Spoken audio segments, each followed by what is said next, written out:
मुख्यमंत्री रहे अरविंद केजरीवाल नई दिल्ली से चुनाव हार गए। डिप्टी सीएम रहे मनीष सिसोदिया भी अपनी सीट नहीं बचा पाए। 12 साल बाद आम आदमी पार्टी दिल्ली की सत्ता से बाहर होने जा रही है, लेकिन ये तख्ता पलट कैसे हुआ, आइए जानते हैं 21 पॉइंट्स में। बीजेपी ने तिहरे हमले से ब्रांड केजरीवाल को डैमेज किया। ईडी सीबीआई ने केजरीवाल को जेल भेजा, बीजेपी ने इसे मुद्दा बनाया।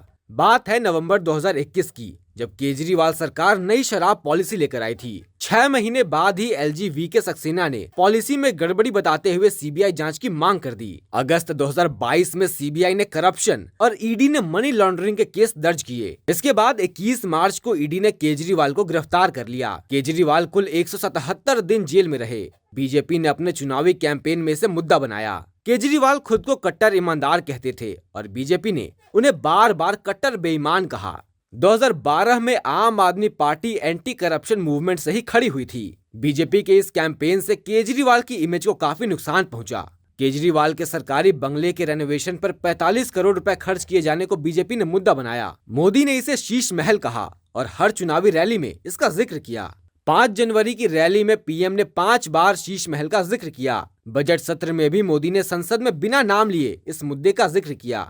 बीजेपी ने इस मुद्दे के जरिए उस नैरेटिव को कमजोर कर दिया जिसमें केजरीवाल खुद को हवाई चप्पल पहनने वाला आम आदमी दिखाते थे और कहते थे कि वे सीएम बनने के बाद भी सरकारी बंगले में नहीं रहेंगे। केजरीवाल की संपत्ति 40 गुना बढ़ने का आरोप लगाया। चुनाव के दौरान बीजेपी ने केजरीवाल की संपत्ति में बढ़ोतरी का मुद्दा भी उठाया। बीजेपी अध्यक्ष वीरेंद्र सचदेवा ने प्रेस कॉन्फ्रेंस के दौरान कहा था, केजरीवाल ने 2020 और 21 में अपनी आय 45 लाख रुपए घोषित की थी, जो 2019-20 की आय से 40 गुना ज्यादा है। हैरानी की बात है कि जब दुनिया भर की इनकम कोविड के चलते कम हो गई थी, लोगों की कमाई घट गई थी, तब केजरीवाल की आमदनी 40 गुना हो गई थी। इससे भी केजरीवाल पर करप्शन के आरोप लगे और उनकी ईमानदारी वाली इमेज कमजोर साबित हुई। केजरीवाल के खिलाफ मोदी खुद चेहरा बने। बीजेपी ने इस चुनाव को पीएम मोदी बनाम केजरीवाल बनाया। प्रधानमंत्री ने अपने नाम पर वोट मांगे। 29 जनवरी की करतार नगर की रैली में पीएम ने साफ तौर पर कहा, दिल्ली में मोदी को सेवा करने का मौका दीजिए। 5 रैलियों में 33 बार मोदी की गारंटी का जिक्र किया गया।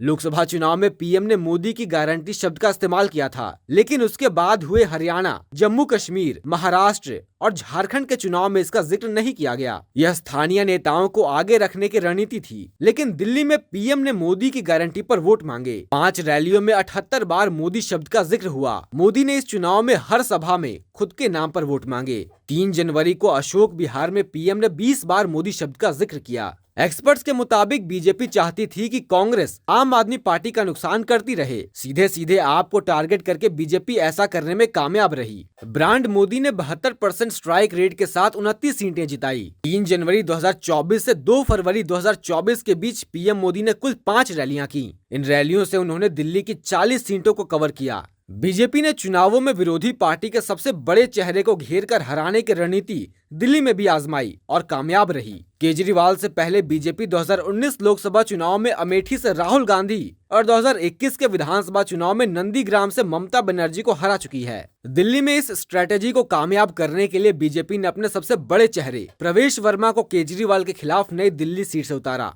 प्रवेश वर्मा दिल्ली के पूर्व मुख्यमंत्री साहेब सिंह वर्मा के बेटे हैं और जाटों के बड़े नेता हैं। प्रवेश वर्मा को लोकसभा चुनाव में टिकट नहीं दिया गया। तभी से बीजेपी कैडर में चर्चा चलने लगी कि उन्हें दिल्ली विधानसभा का टिकट दिया जाएगा। अगर जीत गए तो शायद सीएम भी बनाया जाएगा। हालांकि इसकी न तो औपचारिक घोषणा की गई और न ही खंडन। 67% आबादी वाले मिडिल क्लास पर फोकस। वोटिंग से 3 दिन पहले 12 लाख तक इनकम टैक्स फ्री करने की घोषणा। दिल्ली में 67% आबादी मिडिल क्लास की है। पिछले चुनाव में मिडिल क्लास ने आपको एक तरफा वोट किया था। इस बार बीजेपी ने अपने चुनावी कैंपेन में मिडिल क्लास को टारगेट किया। दरअसल 22 जनवरी को आपने अपना मैनिफेस्टो जारी किया था। इसमें आपने केंद्र सरकार से इनकम टैक्स स्लैब की लिमिट 7 लाख से बढ़ाकर 10 लाख करने की मांग की थी। दिल्ली चुनाव से 3 दिन पहले केंद्र सरकार ने बजट पेश किया। इसमें 12 लाख तक की इनकम को टैक्स फ्री कर दिया गया, यानी आपकी डिमांड से भी ज्यादा छूट दे दी। बीजेपी ने चुनाव के दौरान इसका जमकर प्रचार किया, अखबारों में विज्ञापन दिए और दिल्ली चुनाव में बीजेपी को वोट करने की अपील की। पीएम मोदी ने भी अपने भाषणों में इनकम टैक्स में छूट का दायरा बढ़ाने का जिक्र किया। दिल्ली में करीब 3 करोड़ 38 लाख लोग रहते हैं। इनमें से 40 लाख टैक्स पेयर्स हैं। पीएम मोदी ने एक ही रैली में 15 बार मिडिल क्लास का जिक्र किया। इसके अलावा 16 जनवरी को केंद्र सरकार ने 8वें वेतन आयोग की घोषणा भी की थी। इसे सियासी गलियारों में दिल्ली चुनाव से जोड़कर देखा गया। पीएम मोदी ने भी अपने चुनावी भाषणों में 8वें वेतन आयोग का बखूबी इस्तेमाल किया। 2 फरवरी को पीएम ने मिडिल क्लास का जिक्र करते हुए दिल्ली के आरके पुरम में कहा, 8वें वेतन आयोग के बाद आपकी सैलरी और पेंशन दोनों बढ़ने वाली है। दरअसल दिल्ली में करीब 4 लाख लोग सैलरी वाले हैं।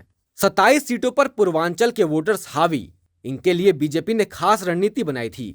दिल्ली की आबादी 3 करोड़ 38 लाख है।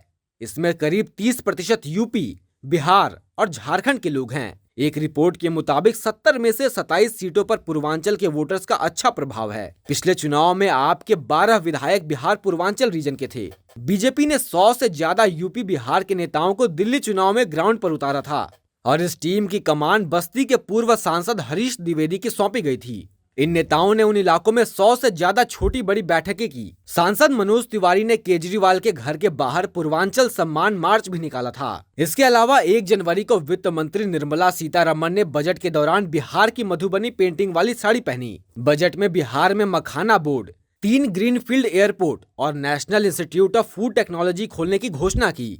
यूपी के बाद बिहार को ही बजट में सबसे ज्यादा 1.43 लाख करोड़ रुपए मिले। 2 फरवरी को दिल्ली के आरके पुरम में रैली के दौरान पीएम ने 9 बार बिहार और 12 बार पूर्वांचल का जिक्र किया, यानी दोनों को मिलाकर 21 बार बिहार और पूर्वांचल का नाम लिया। उन्होंने कहा, पूर्वांचल के लोगों ने मुझे सांसद बनाया, पूर्वांचल के लोगों ने मुझे प्रधानमंत्री बनाया। केजरीवाल से भी ज्यादा पैसे देने का ऐलान मोदी ने बार बार कहा। हम किसी योजना को बंद नहीं करेंगे। नवंबर 2024 में केजरीवाल ने रेवड़ी पर चर्चा अभियान की शुरुआत की। इस कैंपेन को मोदी के ऊपर कटाक्ष के रूप में देखा गया, क्योंकि पीएम मोदी अक्सर रेवड़ी कल्चर को लेकर केजरीवाल को घेरते रहे हैं। इस चुनाव में बीजेपी ने रणनीति के तहत केजरीवाल की मुफ्त की योजनाओं की आलोचना नहीं की। बीजेपी और खुद मोदी ने भी अपनी रैलियों में बार बार ये बातें दोहराई कि वे दिल्ली सरकार की किसी भी योजना को बंद नहीं करेंगे। जहाँ एक और आपने महिलाओं को हर महीने 2100 रुपए देने का ऐलान किया, वहीं बीजेपी ने अपने घोषणा पत्र में महिलाओं और 60-70 साल के बुजुर्गों को हर महीने 2500 रुपए देने का ऐलान कर दिया।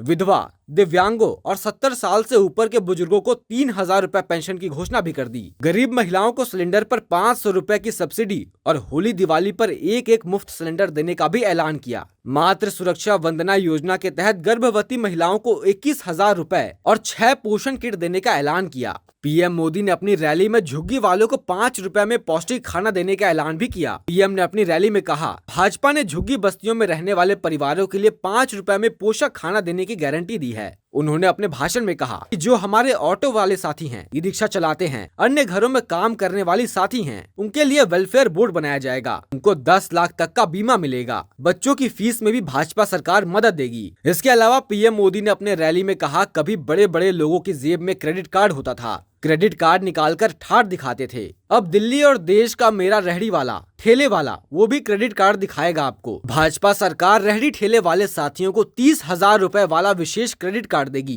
केजरीवाल ने यमुना पर माफी मांगी, बीजेपी ने मुद्दे को लपक लिया। 27 जनवरी को केजरीवाल ने यमुना की सफाई और पानी की सप्लाई का वादा पूरा नहीं कर पाने पर माफी भी मांगी थी। केजरीवाल ने बीजेपी पर यमुना के पानी को जहरीला करने का आरोप लगाया और बीजेपी ने इस मुद्दे को लपक लिया। चुनाव आयोग में केजरीवाल के खिलाफ शिकायत दर्ज करा दी। 2 दिन के बाद हरियाणा के मुख्यमंत्री ने केजरीवाल को चैलेंज देते हुए यमुना का पानी पी लिया। इसके बाद मोदी ने भी इस मुद्दे पर केजरीवाल को घेरना शुरू कर दिया। 31 जनवरी को रैली में पीएम ने 11 बार यमुना शब्द का जिक्र किया। बीजेपी ने 67% उम्मीदवार बदल दिए। बीजेपी ने इस बार कुल 68 उम्मीदवार उतारे। इसमें पिछले चुनाव वाले 86 प्रत्याशी बदल दिए गए। इनमें 1 विधायक भी शामिल हैं। यानी कि इस चुनाव में बीजेपी ने 67% कैंडिडेट बदल दिए। आम आदमी पार्टी के 10 से ज्यादा विधायकों को तोड़ा। पिछले 1 साल में आम आदमी पार्टी के 50 से ज्यादा नेता बीजेपी में शामिल हो चुके हैं। इसमें विधायक, पूर्व विधायक और पार्षद शामिल हैं। दिल्ली में वोटिंग से 4 दिन पहले आपके 8 विधायक पार्टी छोड़कर बीजेपी में शामिल हो गए। बीजेपी ने 14% टिकट जाट नेताओं को दिए। केजरीवाल सरकार में मंत्री रहे जाट नेता कैलाश गहलोत को पार्टी में शामिल कराया और टिकट भी दिया। जाट नेता और पूर्व सीएम साहिब सिंह वर्मा के बेटे प्रवेश वर्मा को केजरीवाल के खिलाफ नई दिल्ली सीट से उतारा। प्रवेश वर्मा को भले ही बीजेपी ने सीएम चेहरा घोषित नहीं किया, लेकिन उसे पेश ऐसे ही किया गया कि जीत के बाद वे मुख्यमंत्री बन सकते हैं। 70 में से 10 सीटों पर जाट वोटर्स हार जीत तय करते हैं। ये सभी 10 सीटें बीजेपी ने जीत ली। इससे पहले ये 10 सीटें आपके पास थीं। मोदी के भाषणों में हिंदू, मुस्लिम, घुसपैठिए एक हैं तो सेफ हैं जैसे शब्द गायब रहे। लोकसभा चुनाव के दौरान मोदी ने हिंदू मुस्लिम और घुसपैठिए शब्द का इस्तेमाल किया था। झारखंड महाराष्ट्र विधानसभा चुनाव में बटेंगे तो कटेंगे, एक हैं तो सेफ हैं जैसे नारे लगाए। लेकिन दिल्ली विधानसभा चुनाव के लिए बीजेपी ने रणनीति बदल ली। मोदी ने 3 जनवरी से 2 फरवरी के बीच दिल्ली में कुल 5 रैलियां की। किसी भी रैली में उन्होंने हिंदू, मुस्लिम या घुसपैठिए शब्द का जिक्र नहीं किया। पीएम ने बटेंगे तो कटेंगे या एक हैं तो सेफ हैं जैसे नारों का भी इस्तेमाल नहीं किया।